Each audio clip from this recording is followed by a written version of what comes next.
Hello everybody, Kieran here with Explorminate, and welcome to short little series I'm going to do of some feature videos for Endless Space 2. As you're probably aware, Amplitude has two expansions coming out, one for Endless Legend, which I'm pretty stoked that they're continuing that game, support for that, and then an expansion for Endless Space, which also bodes really well for them, because I feel like their games are, at least historically, have been solid out the gate, and then by the time you get to expansion 2 or 3, they start getting really good. They're really hitting their stride. So Supremacy really, as the name suggests, does focus a lot on combat, both with the new race and then also with Behemoths. It's a new class ship, and as the name might suggest, they're huge monstrosities that just they wreck face. Um, so this is going to be a short video breaking down Behemoths a little bit, giving you an idea of how they actually affect the gameplay. Because big old ships, well, what are they? We've already had big ships. Well, these are bigger, and let's look at that.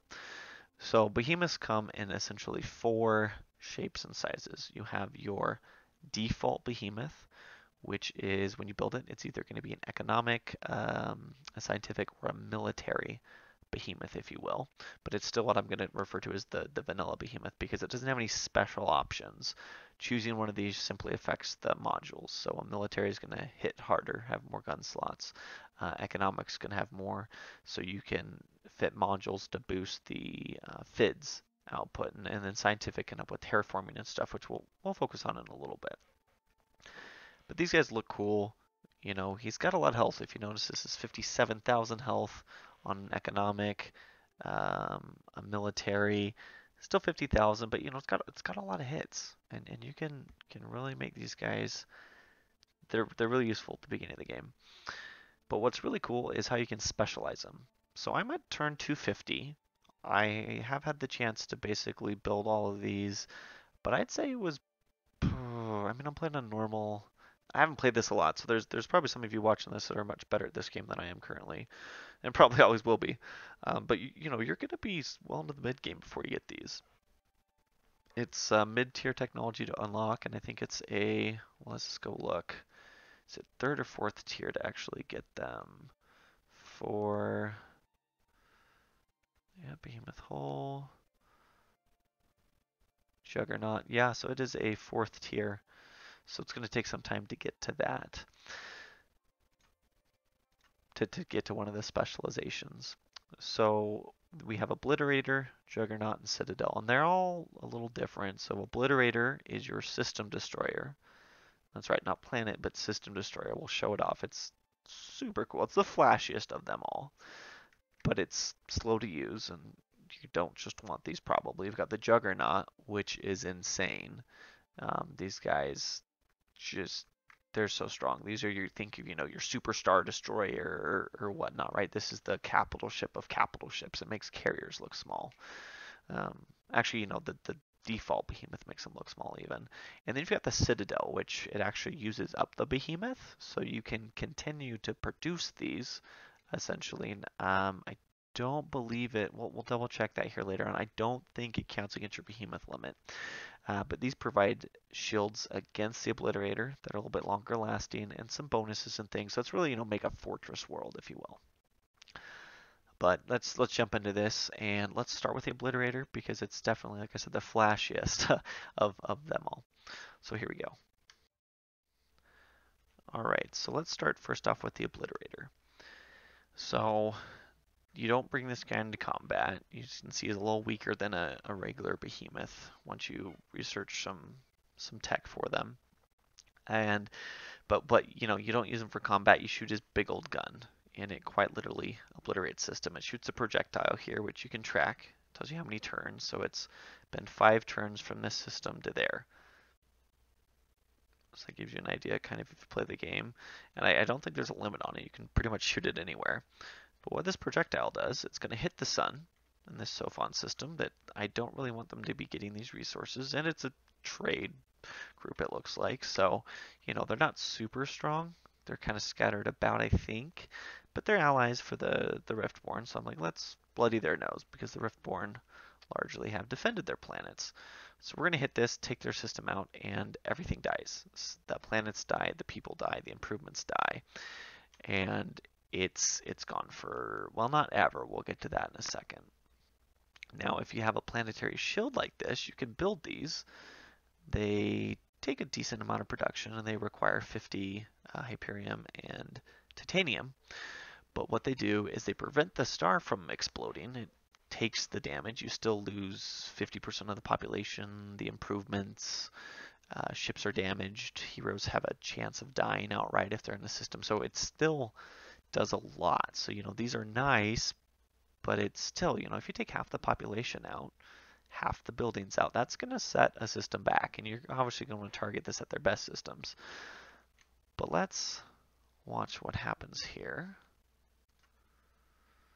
Zoom on in. Actually, we'll go right here so I don't have the text in the way. Try to get the pop-ups out of the way. We're going to watch it just smash into this world. It's going to be great.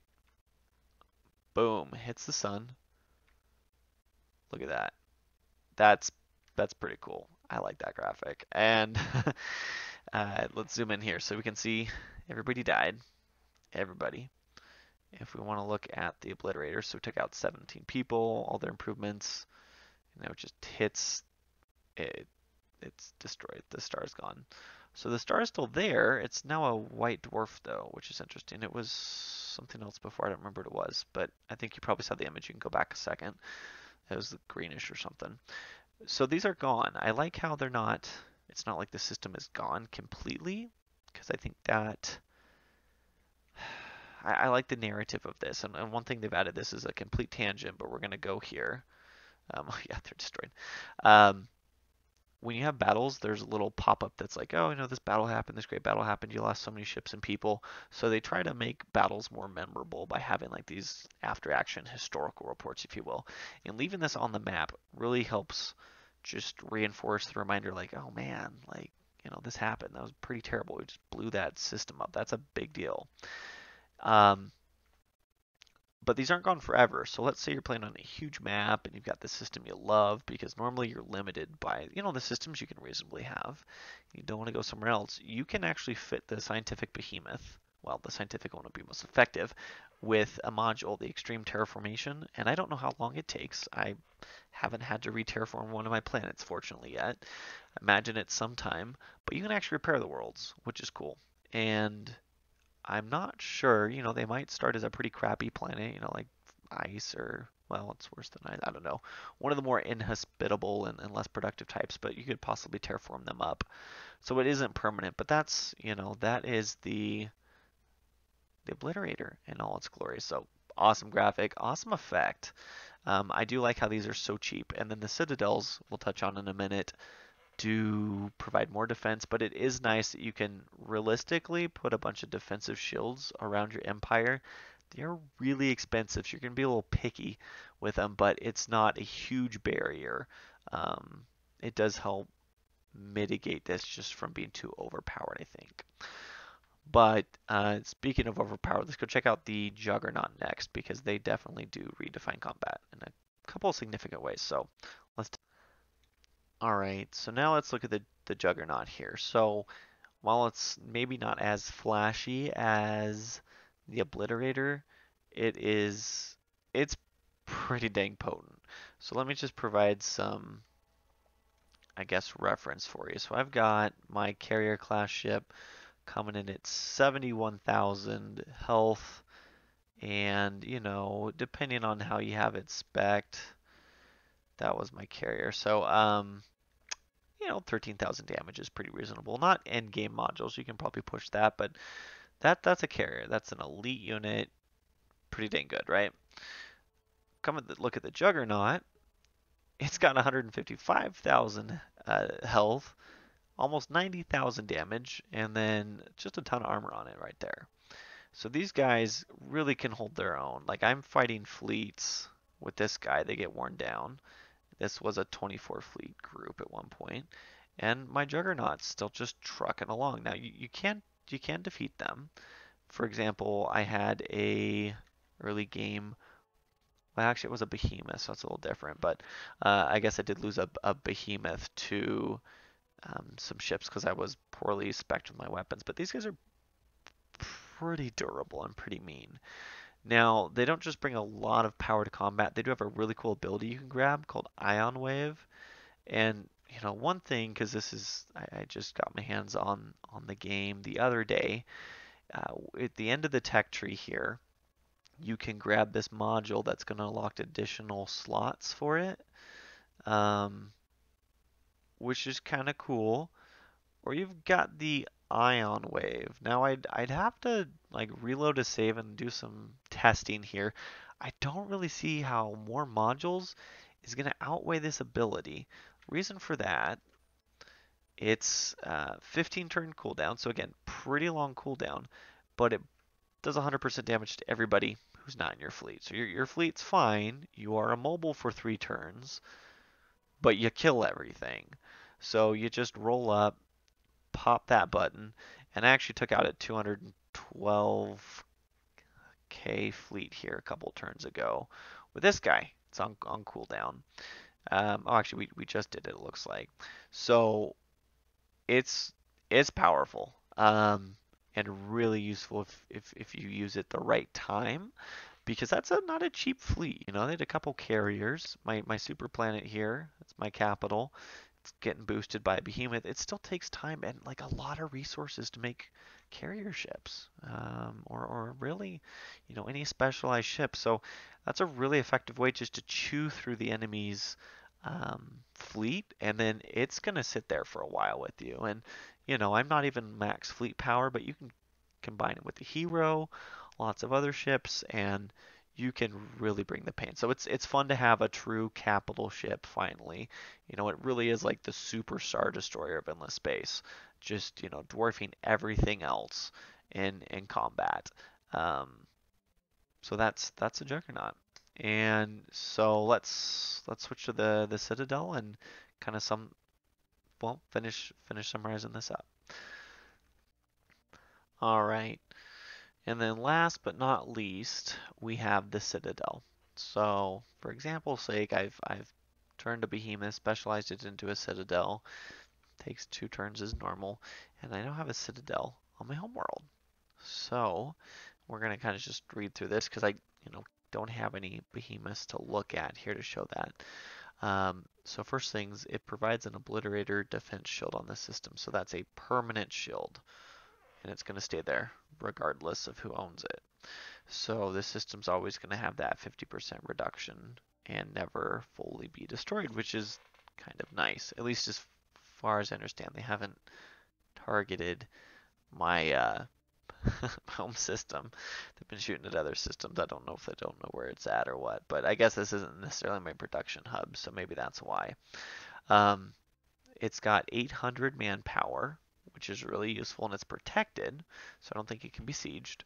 Add some star system value, get some boosted attackers on the ground, and then you can see provide some system bonuses, which is nice. Now, the Citadel, the one sad part I have about it, it doesn't have like a, and I know these aren't like super, well, I don't think they're super different. Like these end game specializations. So for the Obliterator, you make it shoot faster, or the projectile travels faster. For this, you get more modules or get the cool ion ability. For Citadels, you really don't have any like specific specialization on them, but I don't necessarily think you need to, and I'll show you why. Because again, it's a fortress, so it starts out Citadel.